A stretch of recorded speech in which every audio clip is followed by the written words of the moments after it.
आज हमें पढ़ना है सर्वव्यापी सूचक ना। देखो अच्छा, जो इसके पहले थे उनको हम क्या सामान्य सूचक की कैटेगरी में डाल सकते हैं। जैसे सामान्य सूचक क्या क्या सूचक होता है? सामान्य सूचक, कितना डार्क चल रहा है। सामान्य सूचक में क्या क्या आ सकते हैं? जैसे कि हमने पढ़ा था, बोलो, प्राकृतिक सूचक पढ़े थे ना। प्राकृतिक सूचक, सामान्य सूचक के अंडर में हमने 3 सूचक पढ़े थे। कौन कौन थे? किताब का भी कुछ नहीं खुला होना चाहिए, एकदम ध्यान से यहीं पर लगाओ। बाकी जो पढ़ना है घर पे पढ़ के आया करो। प्राकृतिक सूचक, और दूसरा हमने पढ़ा था संश्लेषित, जिसको हमें लिखने नहीं आता था। आप लोगों का बहुत बहुत आभार है हम कि आप लोगों ने मुझे बताया था कि कैसे लिखा जाता है। और ये क्या था? गंधयुक्त सूचक। अब मेरे ख्याल से इसके अंदर आपको पता ही होगा कि क्या क्या थे। बोलो, जैसे एक बार मुझे बताओ, इसमें क्या क्या थे? इसमें था हल्दी था, लिटमस पेपर, लिटमस सॉल्यूशन, और एक और था, अरे लाल पत्ता गोभी, लाल पत्ता गोभी, एलपीजी। कि पूछे एलपीजी का फुल फॉर्म क्या है? तो लाल पत्ता गोभी। लेकिन एक्चुअल में एलपीजी का फुल फॉर्म क्या होता है? Liquid petroleum gas. को लाल पत्ता गोभी कहते हैं। क्या आविष्कार है। हम लोग को भी नोबेल पुरस्कार मिलना चाहिए। संश्लेषण में कौन कराएंगे? 2 चीज, मेथिल ऑरेंज और फिनोल्फथैलीन। और गंधयुक्त सूचक में 2 चीजें आती हैं, प्याज और वनीला। वनीला, गुरिल्ला नहीं, गुरिल्ला नहीं, वनीला। तो ये सामान्य सूचक हो गए ना। और बाकी एक है सर्वव्यापी सूचक। अब इन दोनों में फर्क समझते हैं क्या? सामान्य सूचक, और बातें नहीं करिए, और सर्वव्यापी सूचक। सामान्य सूचक, अच्छा इन सूचकों से हमें क्या पता चलता था? इन सूचकों से सिर्फ हमें यह पता चलता था कि कोई भी विलयन अम्ल है या फिर कैसा है, क्षारीय। मतलब कोई विलयन अम्लीय है या क्षारीय, सिर्फ इतना पता चलता था। हमें इस बारे में बिल्कुल कोई भी पता नहीं चलता था कि वो विलयन अम्लीय है या फिर मतलब वो विलयन प्रबल अम्ल है या फिर प्रबल क्षार है। इसके बारे में कुछ जानकारी नहीं मिलती थी। सिर्फ इतना पता चलता था कि क्या अम्लीय, कौन अम्लीय है और कौन क्षारीय है। यानी कि हम कह सकते हैं कि वे सूचक, सामान्य सूचक हम किसे बोलते हैं? वे सूचक, मिस्टर पवन यहाँ ध्यान दो, वे सूचक जो केवल विलयन की अम्लीयता एवं क्षारीयता प्रकृति को दर्शाते हैं। वे सूचक जो केवल विलयन की अम्लीयता एवं क्षारीयता प्रकृति को दर्शाते हैं। क्षारीयता प्रकृति को दर्शाते हैं, क्या कहलाते हैं? हाँ, दर्शाते हैं, सामान्य सूचक कहलाते हैं। सामान्य सूचक कहलाते हैं। सामान्य सूचक कहलाते हैं। और इनके अंतर्गत कितनी चीज आती? 3 आते हैं ना। वो बोलो, लिख लोगे ना तीनों, 1 2 3, वो लिख सकते हो। और उसके बाद आता है हमारे पास सर्वव्यापी सूचक। सर्वव्यापी सूचक जिसे हम बोलते हैं इंग्लिश में यूनिवर्सल। देखो, सर्वव्यापी सूचक को एक और नाम से जानते हैं, सार्वत्रिक सूचक के नाम से जानते हैं। अगर याद हो तो हमने एक प्रमेय पढ़ा होगा, उसमें प्रमेय नहीं, एक हमने लॉ पढ़ा था उसमें गुरुत्वाकर्षण में, याद है? गुरुत्वाकर्षण क्लास 9 का एक चैप्टर था जिसमें हमने पढ़ा था सार्वत्रिक गुरुत्वाकर्षण का सार्वत्रिक नियम नहीं पढ़े थे? तो नहीं पढ़े थे, इसका मतलब कि वहाँ अच्छे से नहीं पढ़े थे तुम। वहाँ सार्वत्रिक एक बार वहाँ यूज किया गया था, ठीक है? तो सर्वव्यापी सूचक हो या फिर सार्वत्रिक सूचक, मतलब ये सूचक जो सार्वत्रिक मतलब जो सभी के लिए काम करते हैं। यानी कि 2 वहाँ पर सार्वत्रिक यहाँ लिखने का सिर्फ इतना मतलब है कि 2 सिर्फ सामान्य सूचक से कुछ एडवांस इंफॉर्मेशन देगा ये। यानी कि हम कह सकते हैं कि इसको हम इंग्लिश में बोलते हैं universal indicator, universal indicators. Okay, सर्वव्यापी सूचक क्या होते हैं? सर्वव्यापी सूचक, सर्वव्यापी सूचक न केवल न केवल विलयन की अम्लीयता एवं क्षारीयता प्रकृति को दर्शाते हैं, अम्लीयता एवं क्षारीयता की प्रकृति को दर्शाते हैं,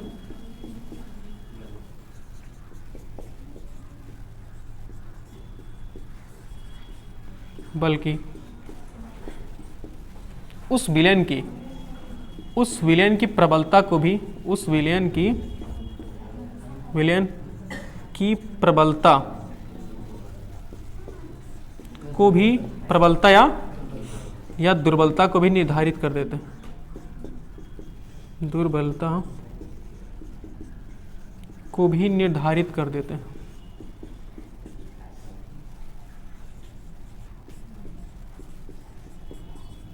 कौन से सूचक कहलाते हैं?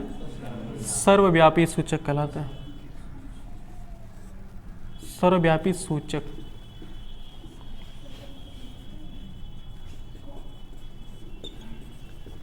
देखो थोड़ा सा समझो कि क्या करें हम।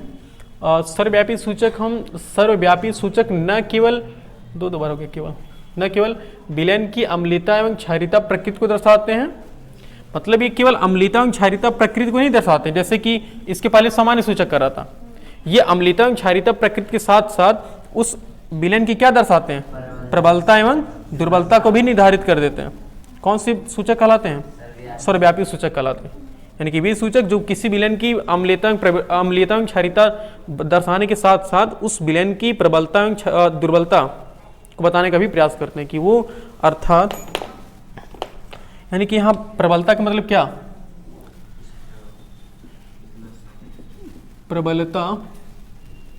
प्रबलता कहने का मतलब है कि वो या फिर प्रबल अम्ल है या फिर प्रबल क्षार है, प्रबल अम्ल है या फिर प्रबल क्षार, ये प्रबल क्षार है, ये बता सकते हैं। और दुर्बलता का यहाँ थोड़ा सा सेंस ये है कि दुर्बलता का सेंस ये है कि वो दोनों चीज बता देंगे, यानी कि दुर्बल अम्ल या फिर दुर्बल क्षार, दुर्बल क्षार। ओके, अब ये सब जितनी भी कहानियां हो रही थी ना, यानी कि जितने भी ये सूचक ज्ञात किए गए थे वो 1909 के पहले ज्ञात किए गए थे। तो 1909 में एक आते हैं साइंटिस्ट हमारे सोरेनसन, एक साइंटिस्ट कौन आते हैं? सोरेनसन साइंटिस्ट आते हैं, सोरेनसन। इन्होंने सबसे पहले क्या बनाया? इन्होंने एक पीएच पैमाना बनाया, एक पीएच पैमाना बनाया। और किस सन में बनाया था? ये 1909 ईस्वी में बनाया था। 1909 ईस्वी में क्या इन्होंने बनाया था? पीएच पैमाना, जिसकी वजह से इन्हें नोबेल पुरस्कार भी दिया गया था, जिसकी वजह से इन्हें क्या मिला था? नोबेल पुरस्कार से सम्मानित किया गया था। इसी वजह से, सिर्फ पीएच पैमाना बनाने के लिए, सोचो, नोबेल पुरस्कार से सम्मानित। कौन थे सम्मानित? सोरेनसन एक साइंटिस्ट थे जी, एक ऐसे थे, ऐसे कल बताए थे ना, ऐसे ऐसे थे। हाँ, ये भी एक नॉर्मल थे, बस थोड़ा सा अलग दिख रहे थे। ये ऐसे कुछ बाल भी था। ओह, तुम गए थे देखने? हैं, बनाए थे ऐसे, ये वाला ऐसे मान लो बस। ये इनको कौन सा पुरस्कार मिला है समझ लो, ये हाँ नोबेल पुरस्कार मिला।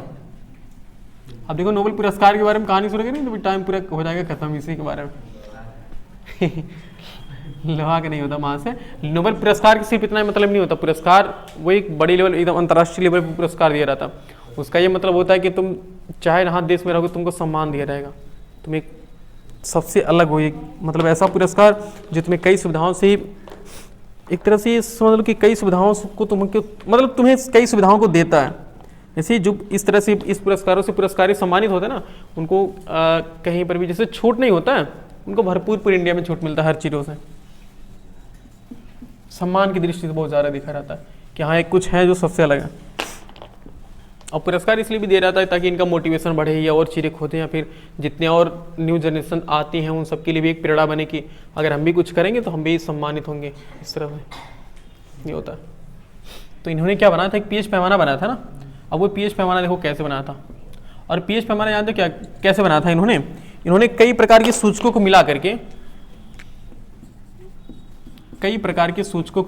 एक पैमाना बनाता है। कई प्रकार के सूचकों को मिलाकर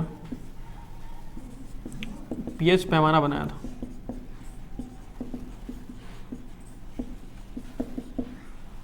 वो पीएच पैमाना देख लें हम लोग क्या है। चलिए देखिए ये है, अरे स्केल को इंग्लिश में स्केल को हिंदी में पैमाना बोलते हैं, इंग्लिश में स्केल बोलते हैं। तो अब क्या कहें, हाँ क्या बात, फालतू नहीं कभी कभी बोलने लग जाते हो, पूछते हो तो बोलो, उसके बाद क्या है तुम बोलो। हाँ वही स्केल वही सही होता है, जैसे इंच पटरी नहीं होती है जी, अब इतना फ्रैंकली बताया जाए, देखो ये जो इंच पटरी नहीं होती बस ऐसे ही होती है, और इस ऐसी पट्टी होती है कागज की तरह तुम्हें दिखेगा पट्टी, वो हालांकि बस ये सूचक को मिला करके बनाया जाता है। वो ऐसे पट्टी मिलेगी तुम्हें ये ऐसे।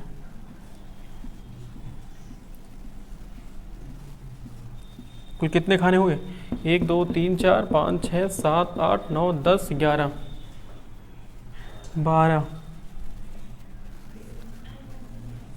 13 14, भी एक कम पड़ेगा अभी, देखते हैं 0 1 2 3 4 5 6 7 8 9 10 11 12 13, एक और बनेगा, वो थोड़ा सा उधर नहीं दिखेगा, इधर ही बना लिया जाए, इधर ही बना लिया, वो बन तो जाएगा मुझे पता है, लेकिन दिखेगा नहीं ना वहाँ से। हाँ ये यहाँ से समझ रहे हो ना क्या लिखा, प्रकृति लिखा है, विलयन लिखा है, निर्धारित, समझ जाओगे ना ये। ओके इसका कलर देखते हैं कैसा, ये जानते हो नॉर्मल मिल जाएगा, यहाँ दुकानों पर नहीं मिलेगा नॉर्मली, ये केमिकल लैब में मिल जाएगा, केमिस्ट्री लैब में मिल जाएगा। ऐसे एक पट्टी होती है, ऐसे समझ लो, जैसे नहीं वो कागज की पट्टी समझ लो बना देते हैं, तो वैसे जैसे स्केल नहीं बिल्कुल ऐसे ही होता है। और ये पीएच पैमाना किसकी अम्लता क्षारीयता बताता है, अभी इसके बारे में सब कुछ लिख रहे हैं, पहले देख लेते हैं क्या है। इसमें देखो जो 7 नंबर है ना सबसे बीच वाला, ये किस कलर का होता है, पूरा मिटा दें, अभी मिटाएंगे फिर। ये भी सही कह रहा है, पहले नोट कर लो 14, देखो फिर गड़बड़ा गया, हम फिर मुझे हाथ से लिखना पड़ेगा, 1 मिनट पहले नोट करो फिर बताते हैं, नोट करो जल्दी, नोट करो जी, डिस्टर्ब हो जाता है क्योंकि बड़ा सा वो पैमाना है ना। देखिए हम पढ़ेंगे पीएच पैमाना। सब पीएच पैमाने में एक पीएच आ रहा है ना, पीएच का मतलब समझते हो क्या होता है, देखो पीएच का मतलब होता है पावर ऑफ हाइड्रोजन, जिसमें पहले बोला जाता था ना potence, potence of hydrogen, hydrogen जिसका मतलब होता है कि हाइड्रोजन की क्षमता, किसकी क्षमता, हाइड्रोजन की क्षमता, और इस पोटेंस का मतलब पावर से होता है। पोटेंस का मतलब क्या है, पावर। पोटेंस मतलब अपनी भाषा में सब पोटेंस बोलते थे, जिसका पोटेंस बोलते थे अपनी भाषा में, जिसका मतलब क्या होता है, पावर, यानी कि पावर ऑफ हाइड्रोजन। अब ये हाइड्रोजन की पावर क्या होती है, ये सब चीज़ थोड़ा आगे बताएंगे, ठीक है ना, पीएच पैमाना बताने के बाद। और अगर कोई पूछे कि पीएच पैमाना क्या होता है, तो पीएच पैमाने की हम एक डिफिनेशन बता सकते हैं कि एक ऐसा पैमाना जो किसी विलयन में उपस्थित हाइड्रोजन आयन की सांद्रता, हाइड्रोजन आयन की सांद्रता को बताता है, दर्शाता है।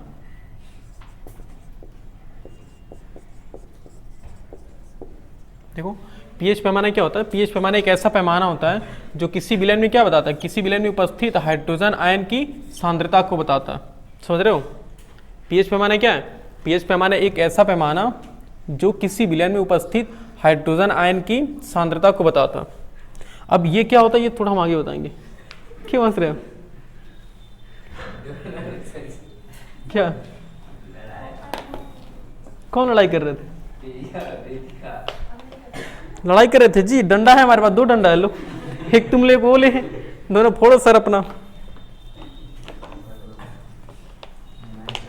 और तुम अखिलेश, तुमको कैसे पता लग गया तुम्हें बॉल कर रही है? कि तुम उधर देख रहे थे। हमको तो नहीं पट्ट की आवाज सुनाई दी है, चट्ट पट्ट कुछ नहीं आवाज सुनाई दी है, बस हंसी की आवाज सुनाई दी है। यहाँ ध्यान दीजिए। तुम लोग क्या ही बताया जाए, कुछ ना कुछ खुराफाती करते रहोगे।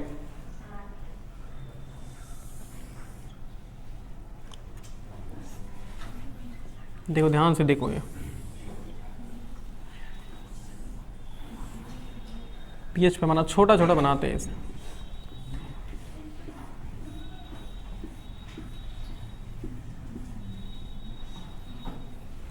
राम 2 3 4 5 6 7 8 9 10 11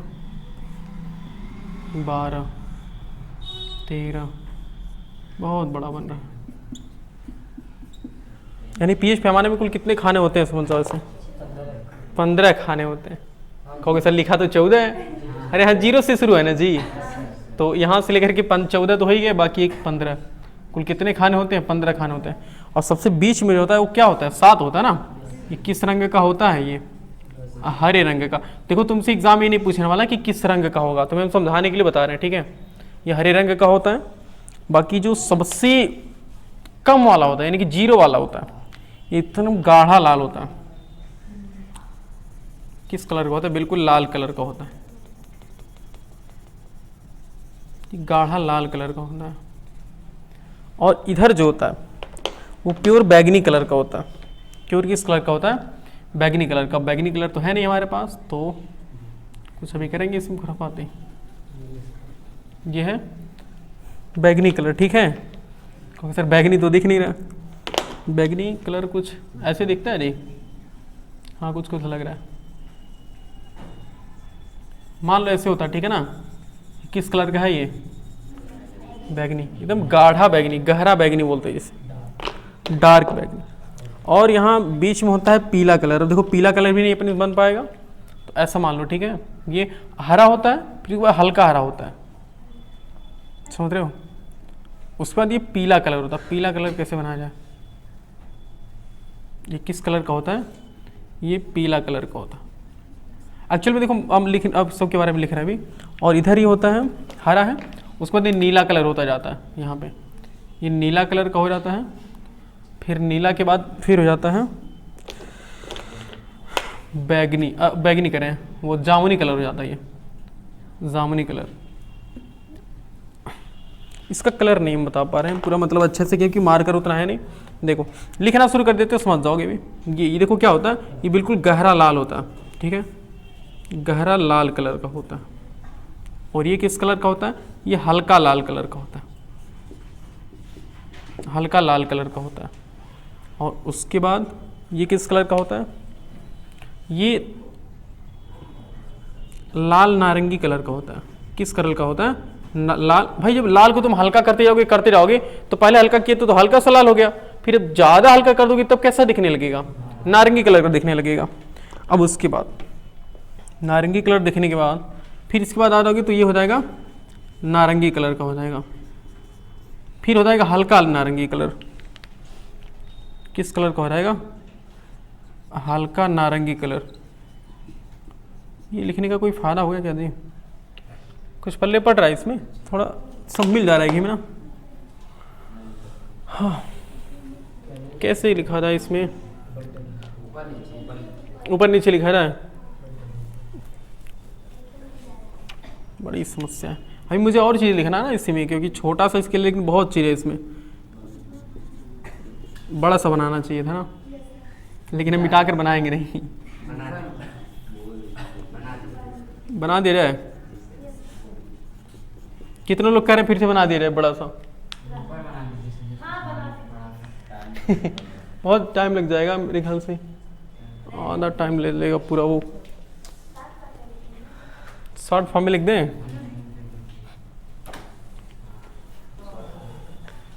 रुक जाओ, इतना जल्दी नहीं, एक लेक्चर में थोड़ी खत्म होने वाला है ये, पूरा पूरा बनाते हैं 1 घंटा डालते हुए, इतना बड़ा भी नहीं। पतली सी स्केल की तरफ याद रखना, इसको स्केल की तरफ पट्टी होती है, ठीक है। इसमें कुल कितने खाने होते हैं? 15, 1 2 3 4 5 6 7 8 9 10, घट जाएगा मुझे पता है। 1 2 3 4 5 6 7 8 9 10 11 12 13, एक 14 इधर बनाते हैं, इधर दिखेगा ना, उधर नहीं दिख पाएगा, कैमरे में इतना ही रिकॉर्ड होता है। 0 1 2 3 4 5 6 को 7 8 9 10 11 12 13 और 14। बीच में कलर कैसा होता है? अब इतना तो याद हो जाएगा ना, हरा कलर का होता है, हरा कलर का होता है, ठीक है। और ये बीच में किस कलर का होता है? एक सबसे किनारे में किस कलर का होता है? हाँ, गहरा लाल कलर का होता है। ये अच्छा आइडिया था, इसी में के अंदर लिख लो। और ये कैसा था? उसके बगल वाला क्या था? हाँ, हल्का लाल कलर। उसके बाद कैसा था? लाल नारंगी बोलते हैं उसे, ठीक है। मतलब बहुत हल्का लाल रह जाता, बाकी किस कलर का होने लग जाता है वो? नारंगी कलर का। उसके बाद ये नारंगी इधर हो ही जाता है, नारंगी कलर का, फिर हल्का नारंगी हो जाता है। तो अब जब नारंगी को हल्का करके सोचो कैसा हो जाएगा? पीला होता चला जाएगा। तो ये पीला कलर हो जाता है, पीला, और ये पीला हरा होने लग जाता है। अब किताब से मिलाने मत लग जाना कि इसे है कि नहीं है, उसमें अलग अलग चीज़ें हो सकती हैं, ठीक है ना। मतलब फ्लो यही है, रोटेशन ही है इनका, कि ऐसे ही कलर बनेंगे, क्योंकि सब कोई, अब कोई बुक इसको जानते हो, कोई बुक इसको अलग चीज़ बताता है, कोई अलग बताता है, कोई कहता है कि बैगनी है, कोई कहता है कि नहीं गहरा बैगनी है, तो उसमें क्या माना जाए? अब हरा है तो पीला हरा मतलब समझ रहे हो कि थोड़ा सा इसमें पीला भी रहेगा और हरे की मात्रा रहेगी। अब इधर बढ़ते रहेंगे तो क्या होगा? थोड़ा सा गाढ़ा हरा हो जाएगा, मतलब गहरा हरा, गहरा हरा, गहरा हरा। उसके बाद हो जाता है ये नीला कलर का हो जाता है, हल्का नीला होता है, हल्का नीला।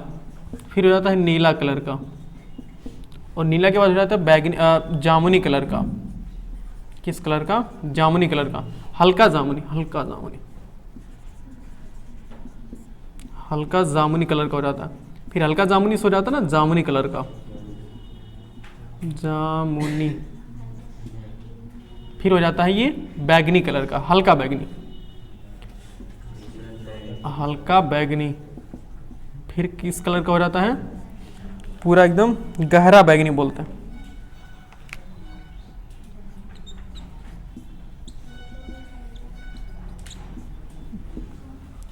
गहरा बैगनी कलर का हो जाता है, ठीक है। ये है, देखो ये दर्शाता है उदासीनता को। किसको दर्शाता है? उदासीनता को। अब यहाँ से याद रखने की बात शुरू है, उदासीनता, ये उदासीनता को दर्शाता है। अभी बता रहे कैसे क्या दर्शाता है, और ये दर्शाता है बिल्कुल प्रबल अम्ल को। किस अम्ल को? प्रबल अम्ल को। सबसे किनारे वाला, सबसे कम वाला प्रबल अम्ल, और सबसे लास्ट वाला क्या दर्शाएगा? प्रबल क्षार। और जस्ट इसके बगल वाला क्या दर्शाएगा? इसके, यानी कि प्रबल क्षार जानते, ये भी क्षार कैसा क्षार है? ये भी प्रबल सांद्र क्षार होता है, क्षार होता है। कैसा होता है? सांद्र होता है, बिल्कुल, ये बिल्कुल सांद्र होता है। और ये भी प्रबल क्षार ही होती है, ये वाले भी कैसे होते हैं? प्रबल क्षार ही होते हैं, लेकिन कैसे होते हैं वो तनु होते हैं। तनु मतलब क्या? उसमें थोड़ा पानी मिला के हम उसको हल्का कर लेते हैं। उसी तरह से ये भी क्या होते हैं? प्रबल अम्ल होते हैं। क्या होते हैं? प्रबल अम्ल, दोनों के दोनों होते हैं प्रबल अम्ल। ये प्रबल अम्ल है, लेकिन कैसा प्रबल अम्ल है? बिल्कुल सांद्र है। और ये भी क्या है? ये भी प्रबल अम्ल है, लेकिन कैसा? तनु। और इसके बीच में जो होते हैं ये सब के सब क्या कहलाते हैं, यानी कि 2 से लेकर के 5-6 तक जो होते हैं ये सब के क्या कहलाते हैं, ये सब दुर्बल अम्ल कहलाते हैं, दुर्बल अम्ल कहलाते हैं। और वैसे यहाँ पर भी यानी कि 8 से लेकर के बाकी जो 12 तक ये सब क्या कहलाते हैं, दुर्बल क्षार कहलाते हैं। जानते हो सबसे बीच में क्या होता है, सबसे बीच में उदासीन होता है। अभी देखो काम कैसे करता, जैसे कि मान लो हमारे पास एक है ऐसे कोई बीकर है, ठीक है, इस बीकर में हमने कोई अम्ल डाल ऐसे विलेन डाल दिया। अब हमें चेक करना है कि इस विलेन का रंग क्या, मतलब ये विलेन कैसा है, अम्लीय है या फिर कैसा है, क्षारीय है। हमें नहीं पता कि क्या है ये। हम क्या करेंगे, हम एक पीएच पट्टी लगाएंगे, पीएच पैमाना लगाएंगे। तो पीएच पैमाना बोल रहे ना ऐसे, जैसे स्केल नहीं है वैसे स्केल की तरह हमें दिखेगा। अब हम क्या करेंगे, उस पूरे स्केल को इसमें क्या करेंगे, पीएच जो पीएच स्केल है इस पीएच स्केल को हम इस विलेन में डाल देंगे। अब विलेन में डाल देंगे ना तो पूरी विलेन का कलर एक हो जाता है, पूरे विलेन का पूरे पीएच का कलर क्या हो जाता है, एक हो जाता है। जैसे कि देखो इस पूरे पीएच में सबका कलर अलग अलग है ना, लेकिन जैसे ही तुम इस विलेन में डालोगे तो पूरा सब कलर गायब हो गए, सिर्फ एक कलर बनाएगा, सब कलर गायब हो जाएगा, सिर्फ एक कलर बनेगा। अब हम वो कलर इस पीएच पैमाने से मैच कराएंगे कि कौन हुआ। जैसे कि मान लो हमने एक पीएच पैमाना इसमें डाला, ऐसे हमारे पास ऐसे एक पीएच पैमाना था, ठीक, हमने इस पीएच पैमाने को, यह है पीएच पैमाना, पीएच पैमाना, इस पीएच पैमाने को हमने इस विलेन में डाल दिया और विलेन में डालने के बाद हमने इसको निकाल दिया। तो निकाला तो देखा इसका कलर ऐसा हो गया, कुछ समझ लो कि किस कलर का है, नीला कलर है ना, समझ लो इसका कलर कैसा हो गया, आप इसका कलर नीला हो गया। अच्छा इस विलेन में डालने के पहले कलर कैसा था, लाल नहीं था, हमने लाल कलर से लिखा, इसका मतलब लाल नहीं था। वो पीएच, ये पूरा का पीएच पैमाना ही डुबो देते उसके अंदर। जैसे कि जब किसी विलेन की तुम्हें अगर अम्लीयता क्षारीयता निकालनी है ना तो तुम्हारे पास 2 पीएच होने चाहिए, एक पीएच उसमें डुबोने के लिए, दूसरी पीएच से तुलना करने के लिए। समझ पा रहे हो, एक पीएच क्या करोगे, एक पीएच पैमाने इसमें डुबो दोगे और दूसरा जब उसको निकालोगे ना तो फिर इस जो हमारे पास एक बचा है उससे हम तुलना कराएंगे। तो ये हमारे पास देखो, हमने ये पीएच था हमारे पास, हमने इसको इसमें डुबो दिया, इस विलेन में डुबो दिया, डुबोने के बाद हमने निकाला। अच्छा डुबोने के पहले इसका कलर कैसा रहेगा, डुबोने के पहले इसका कलर बिल्कुल रंग बिरंगा रहेगा ऐसे ना भाई, कहीं लाल है, कहीं हरा है, कहीं बैगनी है, जामुनी, ऐसा कलर रहेगा। लेकिन जब हमने डुबो दिया तो कलर एक हो गया और वो सिंगल कलर क्या है, नीला। अब हमारे पास जो पीएच पैमाना देखो, ये ओरिजिनल वाला पीएच पैमाना हमारे पास है। अब इसे हम तुलना करेंगे कि नीला कहाँ मिल रहा है, तो नीला देखो यहाँ मिल रहा है ना, तो हम कहेंगे इसका पैमाना कैसा है, ये इसका पीएच मान कितना है, 10 बोलेंगे, बस इतना। और एक चीज देखो, ये जो बीच में है ना, अगर मान लो कि इसका कलर हरा हो जाता, इसका मतलब विलेन कैसा होता, उदासीन होता, मतलब ये विलेन ना तो अम्लीय होता ना तो क्षारीय होता। लेकिन यहां पर नीला होने की वजह से हम कह सकते हैं कि विलेन कैसा है, अब बोलो विलेन अम्लीय है कि क्षारीय है। देखो दुर्बल क्षार क्षारीय है ना, ये क्षारीय है, ओके। विलेन कैसा है, क्षारीय। यानी कि तुम यहां से एक चीज देखो, तुम जब ये C1C ऐसे बढ़ते जाओगे ना, ये ऐसे इसका ग्राफ ऐसे बढ़ता रहता है। ये क्या बढ़ता है ऐसे, जब जैसे तुम 7 से 8, 8 से 9, 9 से 10 ऐसे बढ़ते गए तो विलेन की क्षारीयता क्या होती है, बढ़ती है। मतलब 7 से अगर बड़ा आ रहा है मान तो समझ लो कि उसकी क्षारीयता प्रकृति को दर्शाएगा। ये विलेन की क्षारीयता, विलेन की क्षारीयता क्या होती है, बढ़ती है ना। विलेन की क्षारीयता का बढ़ता क्रम,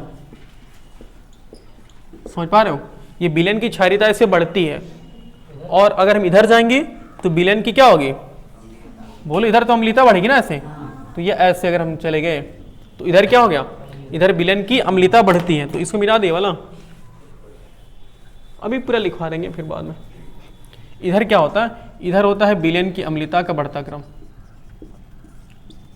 विलेन की अम्लीयता, अम्लीयता का बढ़ता क्रम। यह यानी कि तुम जैसे 6-7 से कम होते जाओगे तुम्हारा पीएच मान जितना कम आएगा समझ जाओ कि उस विलेन की क्या है, अम्लीयता उतनी ज्यादा है। और अगर किसी विलेन का पीएच मान 7 से बड़ा है तो समझ जाओ कि वो क्षार है, और अगर 7 से कम है समझ जाओ कि क्या है, अम्ल है। और 7 से कम है लेकिन अगर ज्यादा कम हो गया तो क्या हो गया, प्रबल अम्ल होगा। अगर थोड़ा सा 7 से कम है, जैसे कि 7 के बाद मान लो कि 5 आ गया, 4 आ गया, 3 आ गया, तो समझ जाओ कि वो कैसा अम्ल है लेकिन प्रबल नहीं है। अब जैसे मान लो किसी का पीएच मान कितना आ गया, 11 आ गया, तो 11 पर कैसा क्षार होगा, वो दुर्बल क्षार होगा ना, उतना ज़्यादा प्रबल नहीं होगा। समझ पा रहे हो? यानी कि हम ये कह सकते हैं कि पीएच मान 7 से अगर बड़ा है तो समझ जाओ क्या है, वो क्षारी है। अगर पीएच मान 7 से कम है तो समझ जाओ कि क्या है, वो अम्लीय है। तो ये कभी नंबर नहीं आएगा। हम क्या करेंगे, विलेन हमारे पास, उस विलेन में हम पीएच पैमाना डुबो देंगे। पीएच पैमाना हमने डुबो करके निकाला तो उस पीएच पैमाने का कुछ अपना रंग निकल के आएगा। तो मान लो कि रंग आ गया जामुनी, तो जामुनी से हम देखेंगे कि जामुनी कहाँ पर है, तो जामुनी है 12वें नंबर पे। तो हम कहेंगे उस विलेन का पीएच मान कितना है, उस विलेन का पीएच मान कितना है, 12। इसका मतलब वो विलेन कैसा है, अम्लीय है कि क्षारीय है? वो विलेन क्षारीय है ना, वो विलेन क्षारीय होगा। क्या प्रबल क्षार होगा कि दुर्बल क्षार होगा? नहीं, दुर्बल क्षार होगा जी, प्रबल क्षार नहीं होगा। प्रबल क्षार समझो कि 13 और 14 वाले होंगे, मतलब प्रबल नहीं दुर्बल ही होगा। और अगर मान लो कि कोई विलेन है, हमने उस विलेन में पीएच पैमाना डुबो दिया और पीएच पैमाना बिल्कुल लाल हो गया, हम गुस्से से लाल हो गया, तो समझ जाओ कैसा होगा उसका, तो प्रबल अम्ल होगा। तो हम कहेंगे उस विलेन का पीएच मान कितना है, पीएच मान 0। और किस किस विलेन का पीएच मान 0 होता है जानते हो? देखो पीएच बराबर 0 किसका किसका होता है, कहाँ लिखे, यहाँ पे पीएच बराबर 0 किसका, अच्छा पीएच बराबर 0 का मतलब क्या है कि वो कैसा है, बिल्कुल प्रबल सांद्र प्रबल अम्ल है। कैसा है, सांद्र है, बिल्कुल एकदम गाढ़ा है। और कैसा अम्ल है, प्रबल अम्ल है। और इसमें कौन कौन आते हैं, इसमें 3 चीजें आती हैं, HCl,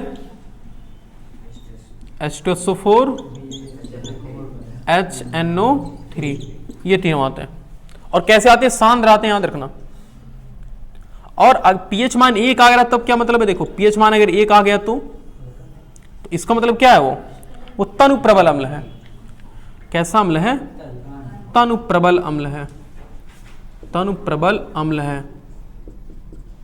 ओके, अब इसमें कौन कौन आते हैं, इसमें भी यही चीज आती है, HCl ही आता है, H2SO4 या फिर HNO3 ये आता है। और अगर पीएच मान कहीं 14 आ गया तो, अगर पीएच मान 14 आ गया इसका मतलब क्या है, वो प्रबल, क्या है, सांद्र प्रबल क्षार है, सांद्र प्रबल क्षार। और इसमें कौन कौन आएंगे, इसमें 3 चीज आती हैं, नकोबा यानी कि NaOH, KOH और BaOH का होल ट्वाइस, बेरियम हाइड्रोक्साइड, 3 चीजें ना, तीनों एकदम सांद्र प्रबल क्षार होंगे। और कहीं पर अगर गलती से भी पीएच मान 13 आ गया तो कैसा होगा, तो तनु होगा, तनु प्रबल क्षार, यानी कि हो जाएगा इसमें क्या क्या आएगा, हाँ वही सेम चीज आएंगी, NaOH, KOH और BaOH का होल ट्वाइस, ये चीजें आएंगे। तो इसको थोड़ा अलग लिखना, ठीक है ना, पीएच पैमाने में नहीं लिखना। पीएच पैमाने में क्या लिखोगे, सिर्फ पहले ये लिखोगे, उसके बाद ये पीएच पैमाना बनाओगे।